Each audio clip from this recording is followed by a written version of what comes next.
এটা হচ্ছে ব্যাঙ্গালোর বিধানসভা। কিন্তু এখানে মারাত্মক একটা জিনিস হয়, যারা ব্যাঙ্গালোর যান তারা খুব সাবধান। আমার সাথে একটুর জন্য আমি প্রায় মুরগি হয়ে যাচ্ছিলাম। তা আপনাদেরকে বলবো, তার আগে বিধানসভাটা কি সুন্দর একবার দেখে নিন, তারপর গোটা ঘটনাটা বলে আপনাদেরকে সাবধান করে দেবো। খুব সুন্দর, আর দেখতে দেখতে মনে হচ্ছিল যে আমাদের পশ্চিমবঙ্গেও যদি এরকম একটা সুন্দর বিধানসভা থাকতো।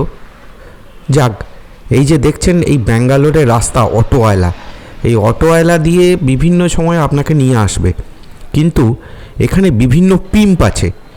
এই যে দেখছেন, এই এত সুন্দর বিল্ডিং দেখলে আপনার মনে হতেই পারে যে একবার ভেতরে ঢুকে দেখলে কি হতো না, অন্ততপক্ষে বাগান বা ভেতরে ঢুকে যদি দেখা যেত, স্বাভাবিকভাবে যে কোনো লোকের মন চাইবে, আমারও চেয়েছিল। কিন্তু দেখবেন এই যে আসছি, তারা এই যে টুপিওয়ালা লোকগুলো দেখছেন, এরকম টুপিওয়ালা লোক বা অন্য অনেক রকম সাধারণ লোকের মতো থাকবে।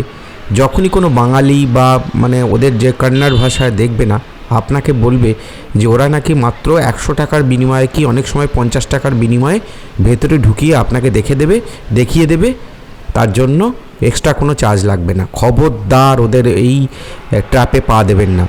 ওরা কি করে জানেন তো, ভেতরে আপনাকে নিয়ে যাবে, দিয়ে সম্পূর্ণ আপনার মোবাইল থেকে শুরু করে ওদের সব বিভিন্ন ভেতরে ফিটিং আছে, একটা গোপন জায়গা ভেতরে কোনো অবস্থাতেই নিয়ে যেতে পারে না। ওই যে গাছগাছালি দেখছেন না, ওইখানে একটা জায়গাতে ওইদিকে গেট আছে বলে নিয়ে যাবে, সর্বস্ব আপনার লুট করে নেবে। সমস্ত পুলিশে বা অন্য কিছুর সাথে সাঁট আছে, হলেও কিছু হবে না। মানে একটা বাজে পরিস্থিতির মধ্যে আপনি পড়ে যাবেন, খুব সাবধান।